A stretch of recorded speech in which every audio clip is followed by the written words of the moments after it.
Hi வணக்கம். உங்கள் ஆனந்த கண்மணி. ஆனந்த நாவல் கீதம் சேனலை கேட்குறவங்க எல்லோரும் மறக்காமல் சப்ஸ்கிரைப் பண்ணிவிடுங்க. லைக் பண்ணுங்கள், கமெண்ட் பண்ணுங்கள், ஷேர் பண்ணுங்கள். வாங்க நாம் இப்போ கதை கேட்க போகலாமா? சுபலதாவின் கனவுக்குள் காவல் இருப்பேன். அத்தியாயம் 17. அறையில் எந்த அலங்காரமும் இல்லை, பூக்கள் இல்லை, பழம், ஸ்வீட், பூ எதுவும் இல்லை. ஆனால் அந்த அறை ஏதோ தேவலோக அறை போல் அத்தனை அழகாக இருந்தது. ரசித்து பார்த்தால் அதனை. இவளை வெற்று பார்வை பார்த்தான் சித்தார்த். தேவையா சித்தார்த் உனக்கு இந்த தொல்லையெல்லாம் என்று அவன் மனம் கேட்க, மூளையோ தேவைதான். குடும்பம் இல்லை, தனிக்கட்டை, பிள்ளைக்குட்டி இல்லை, இப்படி இனி பேச்சுக்கள் வரக்கூடாது என்றால் இந்த தொல்லையை சமாளித்துத்தான் ஆகணும். இவளும் அழகாத்தான் இருக்கா. அந்த கரும்புள்ளிகள் மட்டுமே தான் குறையா இருக்கு. மற்றபடி ஓகே தான். ஆனால் காதலே இல்லாத ஒருத்தி கூட அத்தனை காதலோடு கூடி கழித்தவனுக்கு இப்ப காதல் எதுவும் இல்லாமல் ஒரு பெண்ணை தொட முடியலை. தாலி கட்டி மனைவி என்ற உரிமை இருந்தாலும் அன்பு, காதல் எதுவும் இல்லை இவள் மேல். இவளை பற்றி அக்குவேர் ஆணிவேராக இதுவரை அவள் வாழ்ந்ததை ஆராய்ந்து நல்லவள்தான் என்றுதான் ஏற்றுக்கொண்டான். ஆனால் இதுவரை அவளுக்கு வசதி இல்லை, அடக்க ஒடுக்கமாக இருந்தாள். இனி அவளிடம் பணம் காசு புழங்கும்போது எப்படி மாறுவாளோ என்று ஒருவித பயமும் இருந்தது. யார் எப்படி மாறுவார்கள் என்று தெரியாதே. அதுதான் அவன் தடுமாற்றம். சரி, எங்கே போக போறா? பக்கத்து ஊர். இவள் அதிகம் படிக்கலை, +2 தான். என்னை விட்டு போக நினைக்க மாட்டாள். நினைத்தாலும் விடமாட்டேன். அவளிடம் ஏமாந்த மாதிரி இவளிடம் ஏமாற மாட்டேன். மனைவி என்று வந்துவிட்டால் இவர் நம்மளெல்லாம் இழுச்ச வயன்கள் என்று நினைத்து நம்ம தலையில மிளகாயை அரைத்து விடுவார்களே. அனுபவப்பட்டவன், வலிக்க அடி வாங்கியவன். இவளிடம் இயல்பா நடந்துக்க கூட அவனால் முடியலை. பெருமூச்சு எடுத்து தன்னை சமன்படுத்தி கொண்டவன் அறைக்குள் வந்தான். அவனை கண்டதும் அவள் தலைகுனிந்து கொண்டாள். அவன் மெத்தையில் சாய்ந்து அமர்ந்தவன், வா இங்கே என்றான். அவன் குரலில் இவள் உடல் தூக்கி போட்டது. ஆனாலும் சமாளித்து கொண்டு அவன் அருகே வர, இப்படி உட்கார் என்றான். அவள் அமர்ந்ததும் ரிமோட்டில் விளக்கை அணைத்தவன் அந்த மை இருட்டில் அவளை தன்மேல் இழுத்து போட்டு அணைத்தான். இம்முறை அவன் உடலும் மெலிதாக நடுங்கியது. வெறும் 4 மாத வாழ்க்கை அவனுக்கு ஞாபகத்தில் கூட இப்போது இல்லை. முயன்று மறக்கடித்தான். இப்ப இந்த பெண் தன் மனைவி என்றாலும் ஒரு பதட்டம் அவனுக்குள் வந்தது. பெண்ணவளோ அதைவிட பயந்து நடுங்க அவள் பயம் உணர்ந்து மெல்ல அணைத்து கொண்டான். முதலில் தனக்கு கணவன் என்ற கடமை இருக்கு என்று மெல்ல தன் வேலையை தொடங்கியவனுக்குள் எங்கிருந்துதான் இத்தனை வேகமும் மோகமும் வந்தது? அவன் போக போக தன் சுய நினைவிலேயே இல்லை. எப்போதுமே தடுக்கத்தான் அதன் வேகமும் ஆற்றலும் அதிகமாகும். அவன் இத்தனை வருடங்கள் கட்டி அணை ஓட்டு தடுத்த அவன் ஆண்மை என்ற வெள்ளம் இப்போது அணை உடைத்து பாய்ந்தது. பாவம் பெண்ணவள்தான் பயந்து தன்னை அறியாமல் அவனை கட்டி கொண்டு அவனோடு சமாளிக்க முயன்றாள். எல்லாம் முடிந்து விலகி படுத்தவனுக்குள் அத்தனை ஒரு நிம்மதியாக, ரிலீஃபாக இருந்தது. என்னடா இது? இந்த ஒரு உறவு எனக்குள் ஏதோ ஒரு சுமையாய் அழுத்தியதை தூக்கி போட்ட மாதிரி அத்தனை நிம்மதியாக இருக்கே. கால் கை ஏன் உடம்பே சொலுக்கெடுத்த மாதிரி, ஒரு புது ரத்தம் பாய்ந்த மாதிரி புத்துணர்வாக இருக்கிறதே. உண்மைதான், தாம்பத்தியம் என்பது தேவையானதுதான். மனதிற்கும் உடலுக்கும் புத்துணர்வு கொடுக்கக்கூடியதுதான். முறையான தாம்பத்தியம் அளவில்லா சந்தோஷத்தை கொடுக்கும். அவள் உடைகளை அள்ளிக்கொண்டு பாத்ரூமிற்குள் சென்று வந்து மெத்தையில் அந்த பக்கம் படுத்தாள். சற்று நேரத்தில் அவள் இடையில் அவன் கரம் இழுக்க, பிறகு என்ன, இவளை தொடவேண்டி இருக்கே என்று கடமைக்காக முதலில் தொட்டவன் இப்ப அவளை விட முடியாமல் மீண்டும் அவளுடன் கட்டிலில் கூடி கலந்தான். வழக்கம்போல் காலையில் எழுந்தவள் பக்கத்தில் அவனை பார்க்க நிம்மதியாக தூங்கினான். ஏதோ ஒரு திருப்தி தெரிந்தது அவன் முகத்தில். அவள் எழுந்து தான் முன்பு இருந்த அறைக்கே சென்று குளித்து கீழே வந்தவள் சாமி அறையை சுத்தப்படுத்தி விளக்கேற்றி சாமி கும்பிட்டாள். இது அவள் வழக்கம். அவள் சாமி கும்பிட்டு தையல் மெஷினை துடைத்து முடிக்கும் முன் அம்மா காப்பியோடு வந்து விடுவார். அந்த நேரத்தில் தைக்க தொடங்கினால் சந்தனா திட்டுவாள். காலையில் நிம்மதியாக தூங்க கூட விடாமல் ஏன் இப்படி இந்த ஓட்ட மிஷினை போட்டு உயிரை எடுக்கிற என்று திட்டுவாள். அதனால் முதல் நாள் இரவு தைத்த துணிகளுக்கு பட்டன் தைப்பது, எம்மிங் பண்ணுவது, துணி வெட்டுவது என்று செய்வாள். 8 மணிக்கு அனைவரும் எழுந்த பிறகுதான் தைக்க தொடங்குவாள். அப்பா காலை எழுந்ததும் 6 மணிக்கு கடைக்கு போய்விடுவார். அந்த பழக்கத்தில் எப்போது சாமி கும்பிட்டவள் சமையல் அறைக்கு சென்றாள். அப்போதுதான் அந்த பொன்னம்மா வந்து சேர, நியந்தனா, நான் காப்பி போடுறேன், யாருக்கு என்ன பிடிக்கும் என்று கேட்க, பெரியய்யா அம்மா காப்பி, பெரிய தம்பி காலையில் எதுவும் சாப்பிட மாட்டாரு, ஆனால் 8 மணிக்கு டிஃபன் ரெடியாக இருக்கணும், சின்ன தம்பி கன்யா அம்மா பிள்ளைகள் மால்டோவா குடிப்பாங்க என்றாள்.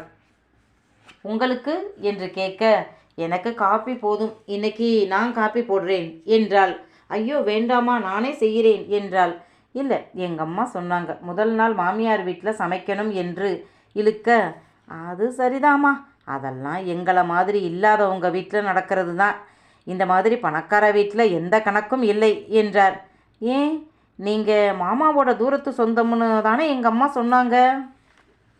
ஆமாம் அம்மா, அதெல்லாம் இங்கே இருக்கிறவங்க நினைக்க மாட்டாங்கம்மா, நமக்கு என்ன வேலை பார்க்குறோம், சம்பளம் கொடுக்குறாங்க, அவ்வளவுதானே என்றார். சரி, நான் பார்த்துக்கிறேன் என்றவள், குலோப் ஜாமுன் பாக்கெட்டு இருக்கா? இருக்குமா, அதில் மில்க் ஸ்வீட்டு சீக்கிரம் செய்துடலாம் என்றவள் அந்த ஸ்வீட் செய்து ஆற வைத்துவிட்டு இட்லி, சாம்பார், சட்னி, வடை தட்டினாள். அதற்குள் 8 மணி ஆகிவிட வேகமாக ஸ்வீட்டை கத்தியால் வெட்டி துண்டு போட்டவள் டைனிங் டேபிளில் கொண்டு போய் வைக்க, சரியாக இறங்கி வந்தான் சித்தார்த். அவள் அவனுக்கு தட்டு வைத்து பரிமாற அவளை நிமிர்ந்து கூட பார்க்காமல் சாப்பிட்டவன் முதல் 2 வாய் எடுத்து வைத்தவன், நீயா சமைச்ச என்று கேட்க, இவள் பயந்து போய் ஆமா என்று தலையாட்ட, அவ்வளவுதான். அங்கே வந்த தஸ்வின், என்னன்னா அதுக்குள்ளே கிளம்பிட்ட என்று கேட்க, மணியை பார்த்தவன் ஆஸ் யூஷுவல் என்றான். தெரியும், இன்னைக்கு குலதெய்வ கோவிலில் பொங்கல் வைக்க போகணும், அதுக்காகத்தானே பவானியும் பாவனாவும் இருக்காங்க என்றான். ஓகே, எல்லாரும் போய் பொங்கல் வச்சுட்டு எனக்கு ஃபோன் பண்ணுங்க, நான் மேம்பாலம் வேலையில் அங்கே தான் இருப்பேன், இப்போ ஆஃபீஸ் போயிட்டு அங்கே வந்துடுவேன் என்றான். ஓகே என்ற தஸ்வினுக்கு குடிக்க கொண்டு வந்து கொடுக்க வாங்கி குடித்தவன், நல்லா இருக்கே, யார் போட்டா, நீங்களா நீ என்று கேட்க, என்று ஒரு சின்ன புன்னகை, ரொம்ப நல்லா இருக்கு, வித்தியாசமாக இருக்கு என்றான். அந்த நேரம் சரியாக எழுந்து வந்து ஹால் சோஃபாவில் அமர்ந்த கன்யா, ஏய் தனா, எனக்கு கொண்டு வாடி என்று சொல்ல, வரேங்கா என்று சமையல் அறைக்குள் சென்றாள். இது சரியா வராதே என்று தஸ்வின் அண்ணனை பார்க்க அவன் கண்டுகொள்ளவே இல்லை. சரி, இன்னைக்கே நாம் ஒன்றும் சொல்ல வேண்டாம் என்று தஸ்வின் போய்விட்டான். 10 மணிக்கு மொத்த குடும்பமும் கிளம்பி குலதெய்வ கோவிலுக்கு சென்றார்கள். வெளிநாட்டுக்காரில் பாவனா, நியந்தனா, கன்யா ஏறிக்கொள்ள தஸ்வின் தான் காரை ஓட்டினான். கன்யா கெத்தாக தஸ்வின் அருகே முன்புறம் அமர்ந்து கொண்டாள். அண்ணா ஏண்டா இப்படி பண்ணுறாரு, இன்னைக்கு கூடவா 8 மணிக்கு வேலைக்கு ஓடணும், இப்போ அவர் இருந்தால் அவர் காரோட்ட அண்ணி அவர் பக்கத்தில் உட்கார்ந்து வருவாங்க, நாமளும் கண்குற பார்க்கலாம். அண்ணி, நீ இனிமேல் இப்படியெல்லாம் அண்ணனை வெளியே விடாதே, சரியா என்றாள் பாவனா. சூப்பர் அண்ணி, சூப்பர் டேஸ்ட்டாக சமைக்கிறீங்க அண்ணி, இந்த வீட்டில் என் அம்மா அண்ணி சமையலை வாயிலேயே வைக்க முடியாது, அதனால தான் அப்பா பொன்னம்மா அத்தையை சமைக்க சொல்லிட்டாங்க, நாங்களும் எங்கள் மாமியார்கிட்ட இருந்து தான் சமையல் கற்றுக்கிட்டோம், ஆனாலும் உங்கள் சமையல் எளிமையாக இருந்தாலும் ரொம்ப சூப்பராக இருக்குது என்றாள் பாவனா. இதில் என்ன பெரிய ஆச்சரியம், இவ அத்தைகள் எல்லாரும் ரொம்ப நல்லா சமைப்பாங்க என்று என் அம்மாவே சொல்லுவாங்க, அந்த மாதிரி இவளுக்கும் அவங்க கைப்பக்குவம் வந்திருக்கு, இதை போய் பெரிய விஷயமா பேசுகிறீங்க என்று கன்யா சொல்ல, இனி இங்கே வந்தா சாப்பாட்டு கவலை இல்லையே, அதுதான் என்றாள் பாவனா. அப்போ சாப்பாட்டுக்காகத்தான் இங்கே வந்தீங்களா இத்தனை நாளா என்று கன்யா கேட்க, ஓ அதுதான், நீங்கள் உங்கள் வீட்டுக்கே போகிறதே இல்லையா, நாங்கள் எங்கள் அம்மா வீட்டுக்கு எதுக்காக வேணாலும் வருவோம், அது எங்களுக்கு தெரியும், நீங்கள் உங்கள் அம்மா வீட்டில் ஒழுங்காக சாப்பாடு கிடைக்காததால தானே நீங்கள் அங்கே போகவே மாட்டேன்றீங்க போல என்று பாவனா திருப்பி கேட்க, உனக்கு தேவையா இது என்று தஸ்வின் பார்க்க முகத்தை திருப்பி கொண்டாள் கன்யா. பவானி எப்போதும் கன்யா கிட்ட ரொம்ப பேச மாட்டாள், அளவோடு 2-1 வார்த்தை தான், அதனால் கன்யா அவளிடம் வாலாட்ட முடியாது. அப்படி ஏதாவது சொன்னா சித்தார்த்து காதிற்கு போனால் ருத்ர தாண்டவம் ஆடி விடுவான். பாவனா தஸ்வின் கூட அடிக்கடி வம்பு இழுப்பாள். எனவே கன்யா அவளிடம்தான் ஏதாவது பேசுவாள், வம்பிழுப்பாள். பாவனாவும் திருப்பி கொடுத்து விடுவாள். அம்மாவுக்கு ஏத்த மருமகள் என்று வேறு சொல்லுவாள். கோவிலில் பவானி சொல்ல அழகாக பொங்கல் வைத்தாள் நியந்தனா. பங்காளி வீட்டாரும் வந்துவிட, சித்தார்த் சரியான நேரத்திற்கு வந்துவிட, சாமி கும்பிட்டு அவன் கிளம்ப பவானி தடுத்து விட்டாள். அண்ணா, இது என்ன பழக்கம்? சாமி கும்பிட்டு சேர்ந்து தான் வீட்டுக்கு போகணும், வாங்க என்று கூப்பிட, தங்கையை மீற முடியாமல் சித்தார்த் தஸ்வின் கிட்ட என் ஜீப்பை எடுத்துக்கிட்டு வா என்று சாவியை கொடுத்துவிட்டு தன் கார் சாவியை வாங்கி கொண்டு அவன் காரில் ஏற, பவானி அண்ணி அண்ணா பக்கத்தில் ஏறு என்று சொல்லி நியந்தனாவை ஏற்றிவிட்டு இருவரும் பின்பக்கம் போய் ஏறினார்கள். கன்யா கணவனை முறைத்து கொண்டே போய் மாமனாரின் காரில் ஏறினாள். குழந்தைகள் தஸ்வின் கூட ஜீப்பில் சென்றார்கள். சித்தார்த்தின் ஜீப்பில் இதுவரை நியந்தனா தவிர வேறு எந்த பெண்ணும் ஏறினது இல்லை. அதை தங்கைகளுக்கு கூட